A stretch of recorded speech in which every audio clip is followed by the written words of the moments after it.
Celebrar o Senhor Jesus nessa noite.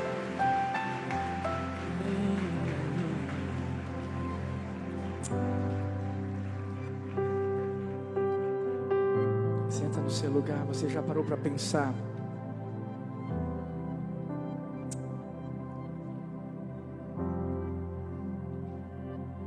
Você já parou para pensar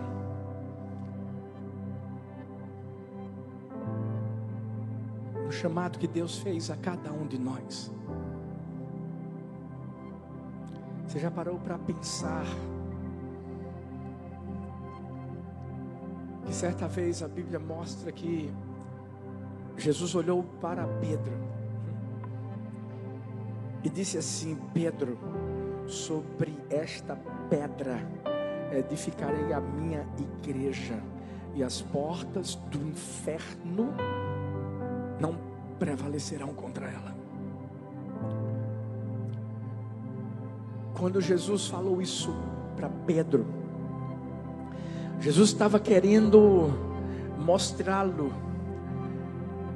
a importância que ele teria, o seu chamado a partir do momento em que Jesus ascendesse ao céu.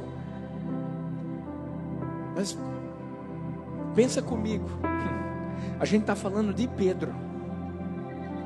Pedro era um cara bocudo,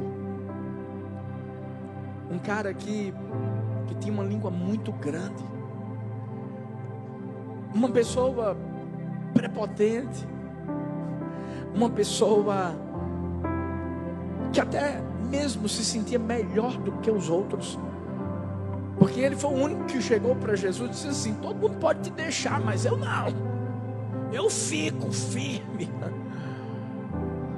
Você sabe o que é que Jesus fez? Jesus justamente pegou Pedro,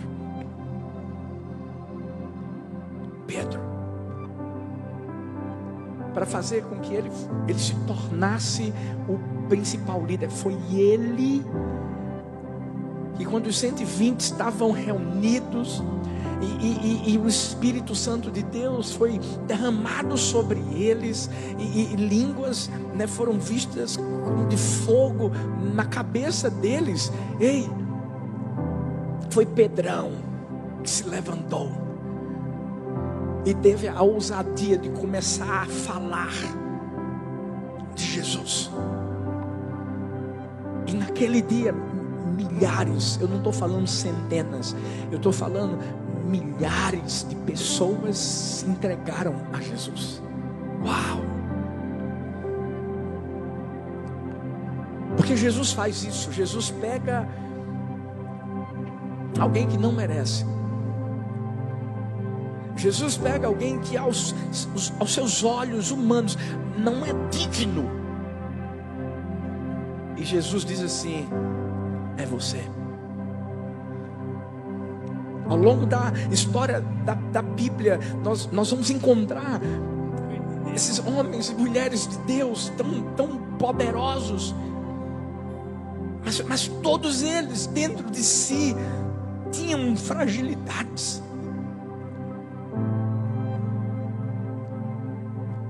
Mas Jesus os escolheu para que eles pudessem ser usados para a glória dele. Mas pastor, por que o senhor está falando? Sabe por quê? Deixa eu te dizer uma coisa. Eu sei o quanto o diabo tenta nos enganar com tantas mentiras a respeito daquilo que Deus tem para a nossa vida, a respeito do destino que Ele traçou para mim, para você. E através dessas mentiras Ele tenta fazer com que a gente pare, com que o potencial que Ele colocou em nós não seja colocado para fora. E é por isso que tem muitos momentos em que a gente se coloca diante de Deus para dizer: Deus, eu não. Sabe, Moisés disse: eu não. Gideão disse: eu não. Mas quando Deus diz sim, meu filho, pode ter certeza que Ele vai até o fim. Pode ter certeza de que Ele vai mostrar que não é o que você vai fazer, é o que Ele fez por você, que aí sim você vai fazer para Ele. É diferente. Eu acredito que tem momentos na nossa vida em que a gente fala com Deus e Ele ouve, mas não escuta. Como é que é, pastor? Isso. Ouve, mas não escuta, porque existe uma diferença entre ouvir e escutar. Ouvir, você pode ouvir qualquer pessoa falando sem dar atenção alguma ao que ela está dizendo. Mas quando você escuta, mulher, como é que você escuta a mulher? Com os olhos. Porque a mulher é o seguinte, ela está falando e você está olhando para algum outro lugar, ela diz assim, olha para mim. Aí você olha, você escuta com os olhos.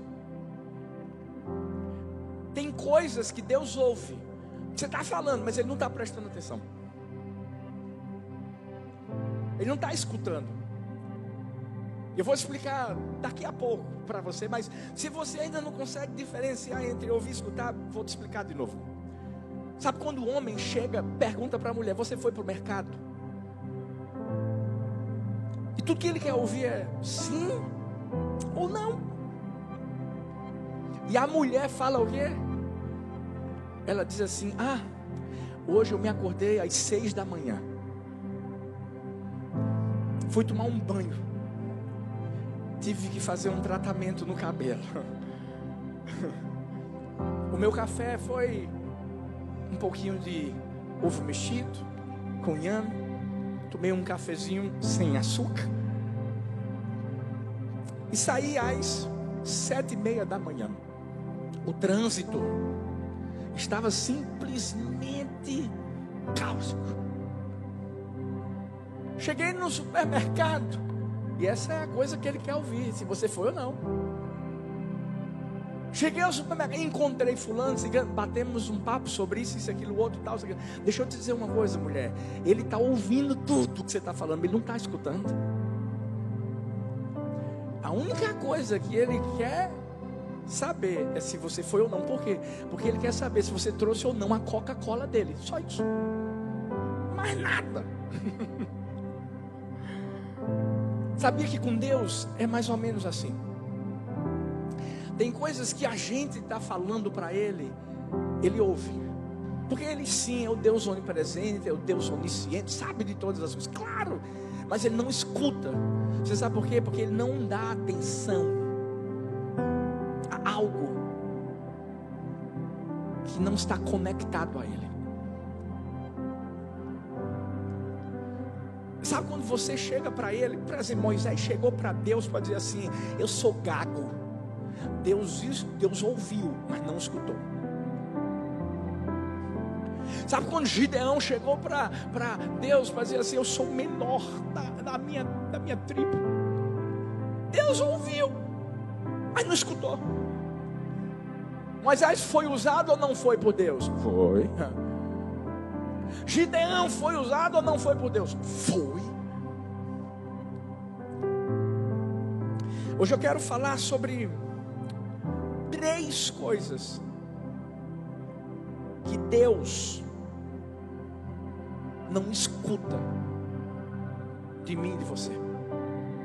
Essa hora é como se Ele simplesmente nos ignorasse, para que a gente possa entender que aquele não é o pensamento dele. Se tem algo que eu e você precisamos compreender, é que nós temos que andar em concordância com Deus.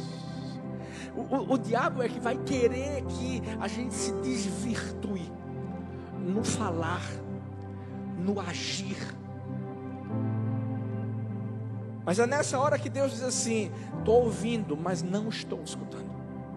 Qual é a primeira coisa que Deus não escuta? Deus não escuta a sua autocondenação. Deus não escuta a nossa autocondenação. A Bíblia diz assim, no livro de Romanos, capítulo 8, versículo 1. Portanto, nenhuma condenação há para aqueles que estão em Cristo Jesus. precisa ser mais claro do que isso. A Bíblia precisa mostrar de uma forma mais cristalina essa verdade. Ei, se você está em Cristo Jesus, ei, se você já se entregou a Jesus, você morreu a morte dele, você ressuscitou a sua ressurreição, você tem a vida dele, isso quer dizer que não tem mais condenação para você. Você sabe qual é o problema? É que às vezes a gente tenta se condenar naquilo que Deus já nos absolveu. E só tem uma forma disso acontecer: é o diabo. Porque o diabo veio para roubar, veio para matar, veio para destruir. O diabo é que tenta impor, colocar sobre mim, sobre você, um jugo, um fardo, um peso que não existe mais. A Bíblia fala no livro de Lucas capítulo 15 da história do filho pródigo. E essa é uma história que, na verdade, de alguma maneira se relaciona comigo. É como se tivesse um link comigo e com você. Porque um dia todos nós fomos filhos pródigos. Um dia todos nós estávamos desgarrados como ovelhas que não têm pastor. Um dia todos nós estávamos separados da glória de Deus. Um dia todos nós estávamos mortos nos nossos delitos e nos nossos pecados. Mas esse paizão continuava de braços abertos, esperando a nossa volta, esperando o momento de nos absolver, esperando o momento de nos justificar, esperando o momento de nos perdoar. E nessa história, mais do que nunca, nós vamos encontrar, de uma forma figurada, um Deus que não escuta a autocondenação. Por quê, pastor?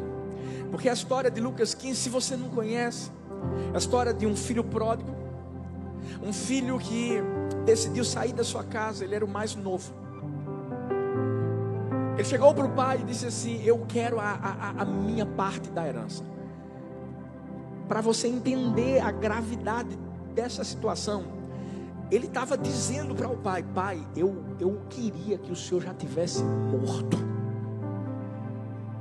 mas como o senhor não morreu, me dá o que me pertence logo, porque eu vou embora. É como se ele dissesse para o pai: eu não aguento mais ficar nessa casa.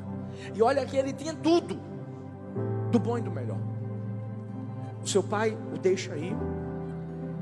E esse filho pródigo aproveita a sua vida enquanto tem dinheiro, provavelmente cercado de amigos falsos, porque tem muita gente que se aproxima da gente pelo que a gente tem e não pelo que a gente é, e a gente sabe disso. É por isso que se tem um amigão que a gente tem, é o Senhor Jesus. Porque Ele olhou para mim, olhou para você. A gente não tinha nada e a gente também não era nada, pois Ele disse assim: sou eu que vou dar, porque sou eu que vou fazer você ser. Agora você vai ser meu filho, agora você vai ser herdeiro, agora você vai ser co-herdeiro. Uau! Ele é o nosso amigo. Mas esse jovem perdeu tudo, a ponto de se encontrar junto de porcos, comendo comida de porcos. E a ficha cai. E ali ele diz: os servos do meu pai têm muito mais do que eu. Eu estou arrependido do que eu fiz, e eu vou voltar. E quando eu voltar, eu vou falar para o meu pai que eu não mereço ser mais filho. Eu vou pedir para ele pelo menos me receber como um servo, como um escravo, como um empregado. Eu abro mão de tudo, só para estar de volta à casa do meu pai. E ele volta. A Bíblia diz que quando ele volta, o seu pai o está esperando. E eu fico pensando, imaginando o que estava rolando na cabeça daquele rapaz. Eu acho que quando ele avistou seu pai, ele pensou assim: pronto, agora é a hora.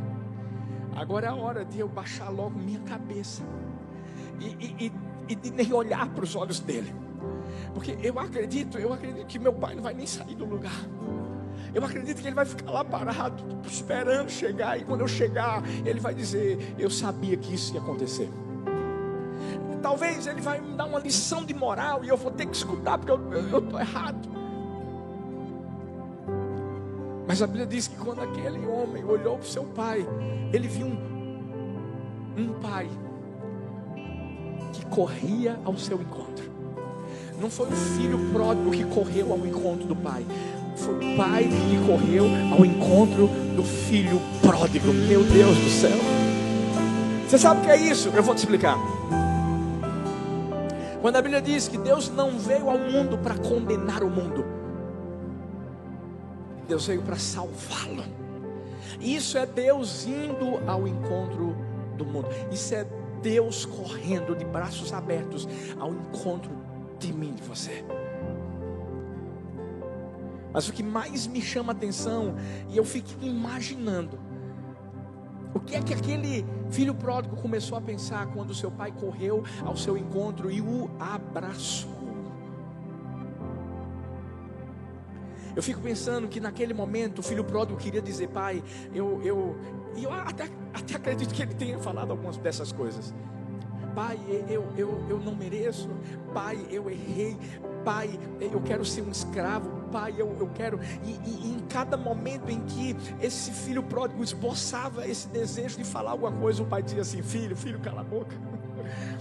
Você vai tomar um banho hoje. Filho, cala a boca. Ei, eu vou colocar uma roupa nova em você hoje. Filho, cala a boca. Eu tenho um anel que eu já tinha guardado para a sua volta. Filho, cala a boca, porque eu vou botar em você sandálias novas. Filho, cala a boca, porque hoje vai ter festa. Porque aquele que estava morto voltou a viver. Filho, eu não estou aqui para te condenar, porque só o fato de você ter voltado mostra que o seu coração está arrependido. Vem para cá. Eu amo você, eu te perdoo. Mas por quê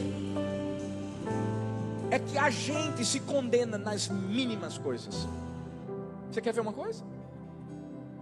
Uma mãe ou um pai que talvez numa semana está trabalhando pra caramba, ralando, correndo.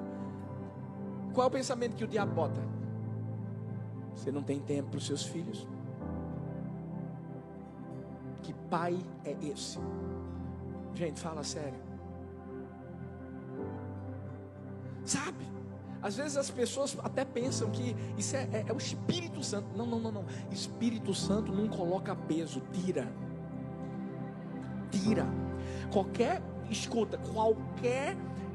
condenação que vem sobre mim ou sobre você, está vindo do diabo. Está vindo do diabo. Talvez você está aqui e está dizendo assim: pastor, eu me condeno, sabe pelo quê? Pelo que eu fiz há 20 anos. O senhor não sabe o que eu fiz, pastor. Eu matei alguém. Talvez você diz assim: pastor, eu me condeno pelo que eu fiz há 10 anos. Eu traí a minha esposa. Deixa eu te dizer uma coisa. É claro que está errado trair. É claro que está errado matar. Mas o meu Deus foi o Deus que estava ao lado de um ladrão. E ele ouviu desse ladrão: lembra-te de mim quando entrares no paraíso. Escuta, você sabe o que é que Jesus disse? Jesus não chegou para ele para dizer assim: mas você é um ladrão. Eu sei o que você fez. Não. Ele disse assim: hoje mesmo. Não vai ser amanhã não, filho. É hoje. Hoje mesmo estarás comigo no paraíso. Quando existe arrependimento, existe perdão, existe uma nova história. Olha para mim. Talvez você possa chegar para Deus e dizer assim: ah, Deus, mas porque eu fui fazer aquilo tanto tempo atrás? Você sabe o que Deus está dizendo? O que que eu não me lembro mais. O que que eu não me lembro mais? A Bíblia fala em Hebreus 4,16: assim sendo, aproximemo-nos do trono da graça com toda a confiança, a fim de recebermos misericórdia, encontrarmos graça que nos ajude no momento da necessidade. Deixa eu te dizer, não tem mais véu. O véu foi rasgado. Nós temos a ousadia de entrarmos diante da presença do Senhor. E sabe, quando a gente entra, Ele olha para mim, para você, mas Ele não me vê, ou vê você simplesmente como nós somos não, Ele vê o sangue do seu Filho derramado sobre a nossa vida. Ei! Ele não enxerga o nosso passado, Ele enxerga o que Ele tem feito na nossa vida e aquilo que Ele vai fazer lá no futuro. Ele nos ama, Ele nos perdoa. E por mais que eu e você tenhamos vivido uma vida horrível lá atrás, ficou lá atrás. Você não precisa mais chegar diante de Deus para dizer: Deus, olha, Deus, que Deus, que Deus. Não. Eu vi a história de um beduíno. Os beduínos, eles moram no deserto, na Palestina. Esse beduíno estava dentro da sua tenda e de repente um garoto entra correndo na tenda, chorando, gritando e pedindo ajuda. E naquela hora esse menino se agarra ao beduíno e o beduíno o protege. Logo depois outros homens chegam, entram na tenda e dizem: esse garoto é um assassino, nós vamos matá-lo. E o beduíno disse: não, vocês não vão matá-lo não. Porque na própria lei dos beduínos, qualquer pessoa que entrasse na tenda de alguém teria a oportunidade de ser protegido por aquele proprietário, por aquela pessoa. E ele disse: ninguém vai matar ninguém aqui não. Por que vocês querem matar ele? E disseram assim: porque ele matou alguém hoje. E o beduíno disse: mesmo assim. E uma das pessoas que estava lá, disse assim: mas você quer saber quem ele matou? Ele matou o seu filho. Naquela hora o beduíno chorou. Naquela hora o beduíno gritou de dor. Mas você sabe o que ele fez? Ele disse assim: mesmo assim ele não vai morrer, porque a partir de hoje eu vou criá-lo como meu filho, em lugar do que morreu. Foi isso que Jesus fez por mim e por você. Eu e você merecíamos a morte. Eu e você, nós matamos Ele na cruz. Mas sabe o que é que Ele fez? Nos deu vida, e vida em abundância. Ele não nos olhou pelo que nós fizemos, Ele nos viu por aquilo que Ele estava fazendo dentro de nós. Em nome de Jesus, não aceite condenação do diabo. Em nome de Jesus, sabe, não se coloque diante de Deus para dizer: porque Deus, eu fiz isso.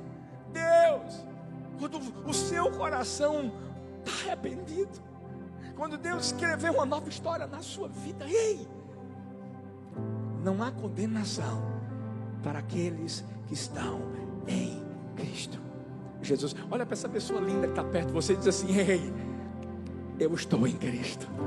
Fala para outra e diz assim: ei, eu estou em Cristo.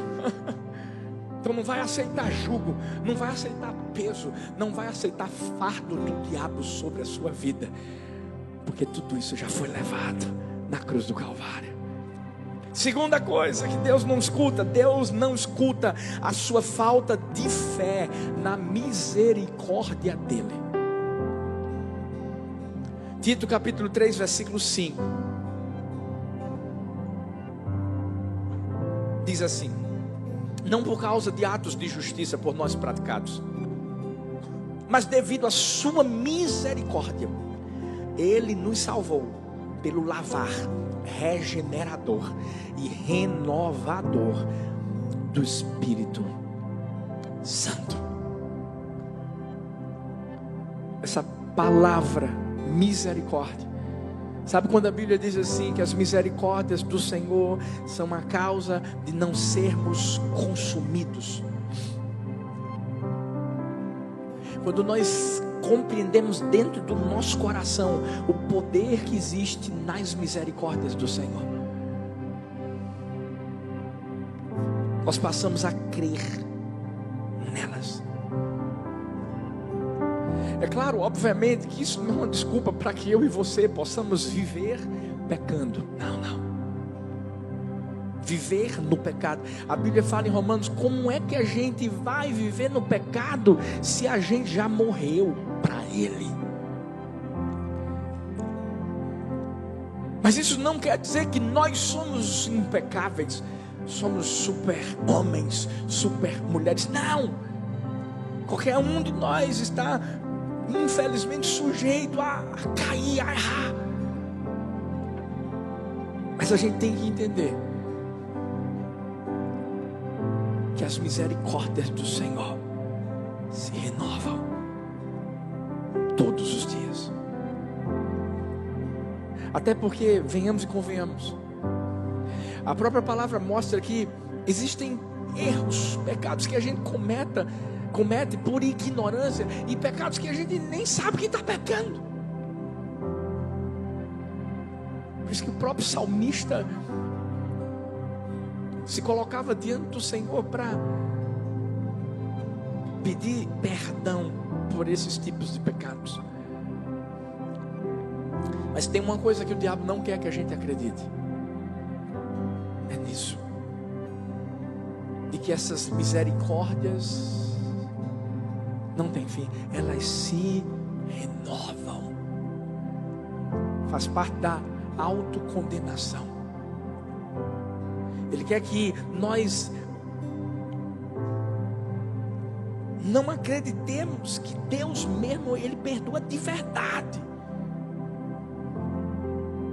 que Deus de verdade coloca o nosso pecado no mar do esquecimento.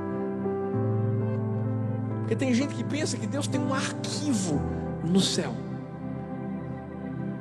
Tem gente que pensa que a qualquer momento Deus está pronto para apontar o dedo e dizer, mas eu sei o que você fez lá atrás.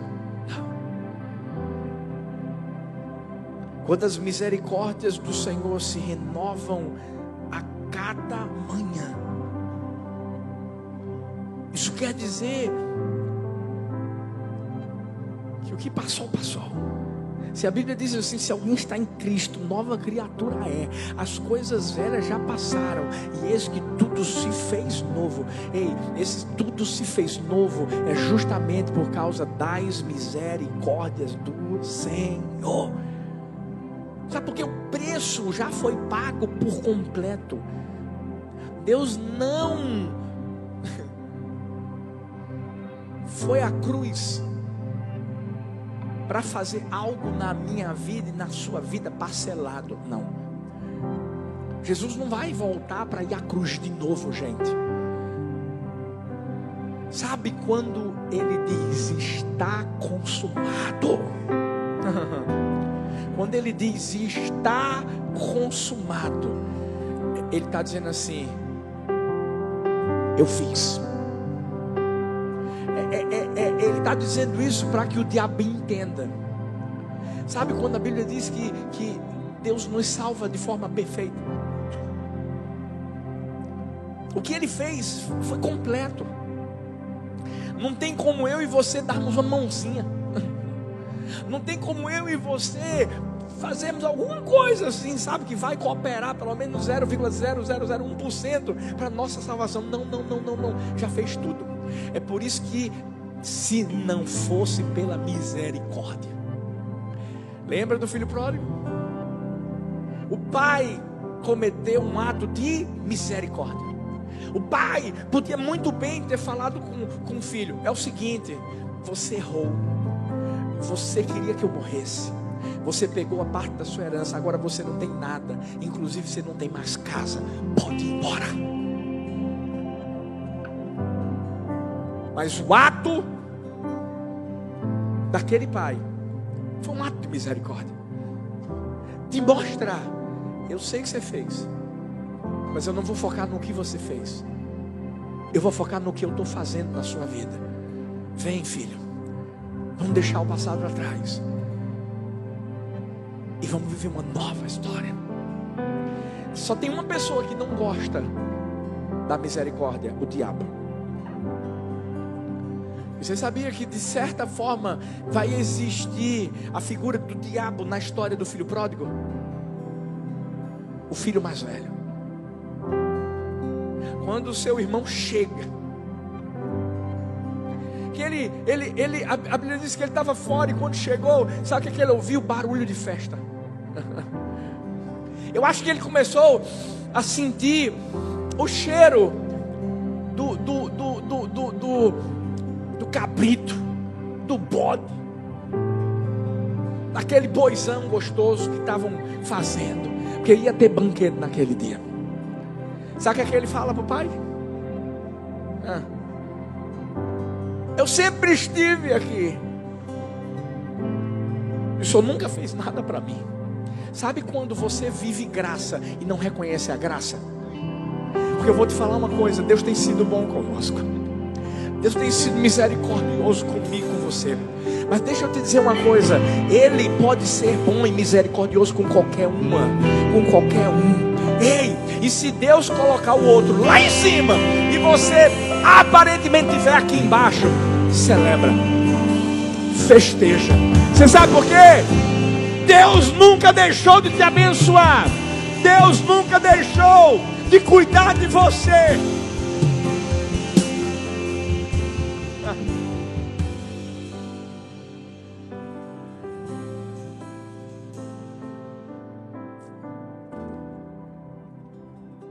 Esse filho não conseguia enxergar. Sabe por quê? Tem gente que não acredita nessa coisinha chamada misericórdia. Fala sério, gente, porque às vezes até dentro da igreja existe gente assim. O cara pintou e bordou, fez um bocado de coisa errada, daqui a pouco se converte. E qual é a nossa posição? É possível. Fez um bocado de coisa errada, agora está dizendo que é crente. Se tem uma pessoa que pode julgar, é Deus, não eu e você. Ei, a gente conhece o exterior, Deus conhece o interior. Deus conhece o coração, Deus conhece lá dentro. Então, deixa eu te dar uma dica: fica na tua. Porque, ei, se passassem um filme da nossa vida aqui,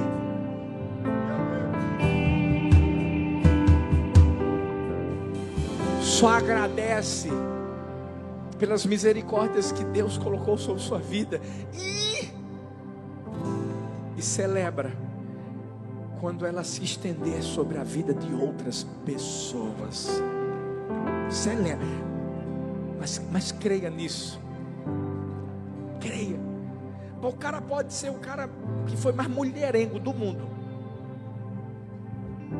de repente se converteu, oh glória. E aí, hoje é marido de uma só mulher, tem uma família linda. E por mais que talvez um dia ele ande em algum lugar, daqui a pouco encontre um aqui, ele pegou. Eu tenho certeza, naquela hora o diabo vai tentar botar autocondenação. O diabo vai tentar dizer assim: rapaz, olha aí, tu lembra do teu passado? Mas deixa eu te dizer uma coisa, eu creio que quando aquela mulher olhar para você, ver como você está agora, ela vai ver que tem algo diferente dentro de você. Você não é mais o mesmo. Você não é mais. Por quê? Porque as misericórdias do Senhor foram derramadas sobre a sua vida.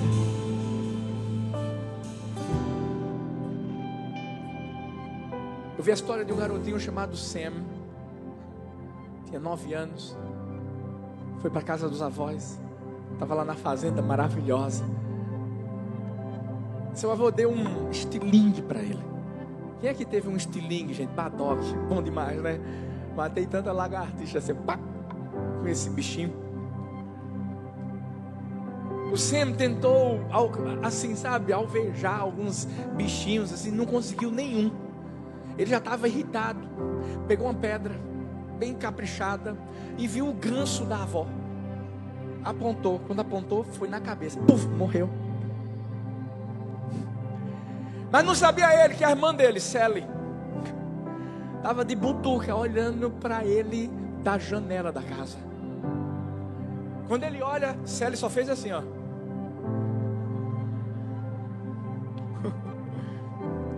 Sam pegou o ganso, correu, fez um culto fúnebre rápido, enterrou o bicho, para ninguém saber. Entrou correndo na casa. Nesse exato momento, a avó fala para Sally, vai lavar os pratos. Ela diz assim, vó, a senhora não acredita. Sam me disse que estava querendo lavar os pratos hoje. Na hora, Sam se levantou para falar alguma coisa. Sally só fez assim, ó. E na hora ele disse, vovó, eu quero, hoje eu estou com vontade. Foi lavar os pratos. Toda vez, gente, que a avó chegava para Sally para pedir alguma coisa, Sally dizia assim, vovó, a senhora não sabe, Sam está querendo fazer no meu lugar. E toda vez acontecia isso. Até que um dia estava todo mundo saindo. E a avó disse assim, Sally, fica para me ajudar. E ela disse, vovó, Sam quer ficar. E Sam não aguentou. Ele chegou para a avó e disse, vó, eu não aguento mais. Vó, deixa eu te contar uma coisa. Eu matei seu ganso, vó. E a avó olhou para ele e disse assim, meu filho, eu já sabia. Mas por que a senhora não falou nada, avó? A senhora viu o que o Sérgio estava fazendo? Eu disse, eu vi, filho. Eu não falei nada porque eu fiquei pensando até quando ele vai aguentar a acusação. Porque eu já tinha perdoado há muito tempo. Até quando você vai aguentar a acusação do diabo? Até quando você vai deixar de acreditar que as misericórdias do Senhor estão sobre sua vida? Ei, chegou a hora de dar um basta em tudo aquilo que o diabo tenta colocar em você para trazer peso. Deixa o Espírito Santo de Deus arrancar, através do amor, através do perdão. Mas Deus não apenas deixa de escutar a autocondenação, ou quando você deixa de ter fé nas misericórdias dele.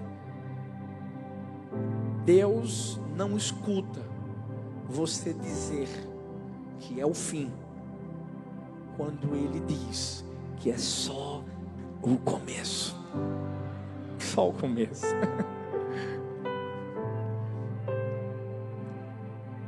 Na história do filho pródigo, para o filho pródigo era o fim. Para ele guardava dentro do seu coração uma certeza: eu nunca mais vou ser filho. Eu vou me contentar em apenas ser empregado do meu pai. Vai ser fatal. Vai ser o fim. Eu nunca mais vou viver o que eu vivi lá atrás. Eu nunca mais vou ter aquele pai que vai me abraçar. Eu nunca mais vou ter o direito de filho que eu tinha, porque eu errei. Mas aí é que está. Eu entendo que o plano de Deus não é cancelado na nossa vida quando a gente passa um tempo fora da casa do Pai. Eu posso dizer uma coisa: você não deixa de ser filha. Sabe, na história do filho pródigo, o filho pródigo está lá vindo, cabisbaixo, o pai está lá de braços abertos, correndo, e o pai não chegou, falando, e aí, servo? Não, meu filho, o meu filho estava morto e reviveu, o meu filho estava perdido e foi achado. O que o diabo quer é implantar em mim ou em você essa crença de que a gente não é mais amado, de que a gente não é perdoado.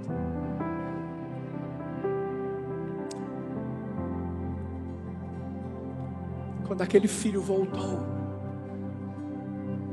ele não voltou para que uma história viesse a ser finalizada.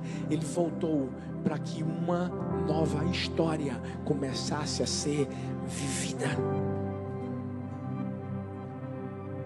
Frederico II, rei da Prússia.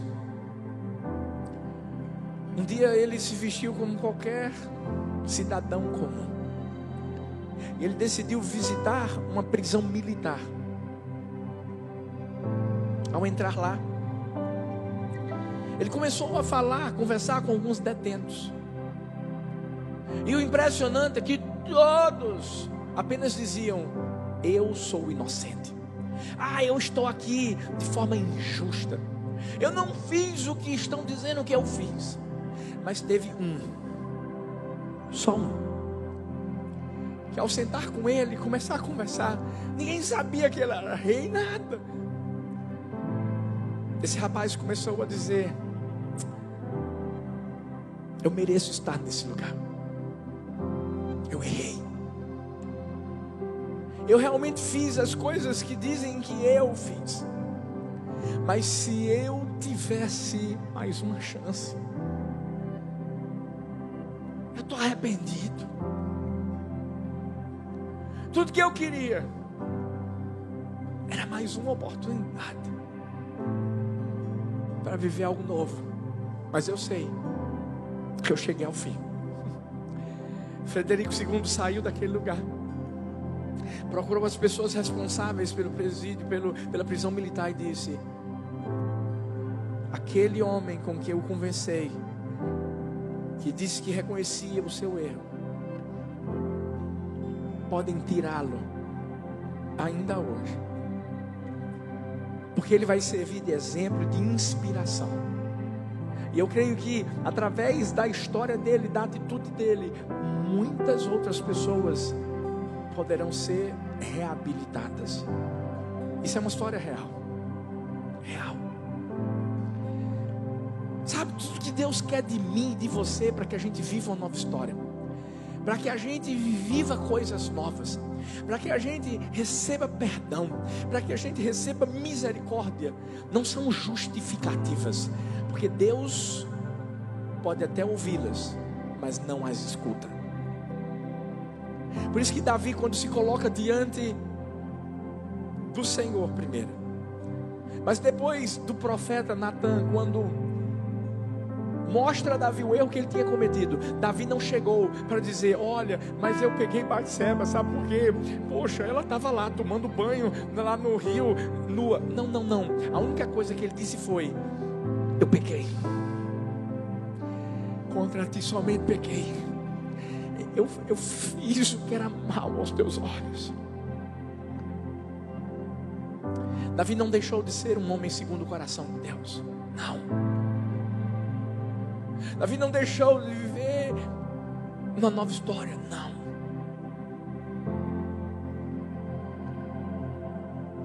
É isso que Deus quer que eu e você façamos. Porque já houve a absolução, já fomos absolvidos, nós já fomos perdoados, nós já fomos amados, as misericórdias já foram derramadas sobre nós. Ei, quem diz que acabou? Mas a decisão é minha, a decisão é sua. Hoje a minha oração é que eu e você venhamos a ouvir a voz de Deus e entendamos que Ele é esse Pai que está de braços abertos, pronto para nos amar, pronto para nos impulsionar. Ele está pronto para fazer a gente viver algo novo. Se você crê nisso, fica de pé no seu lugar. Fica de pé no seu lugar.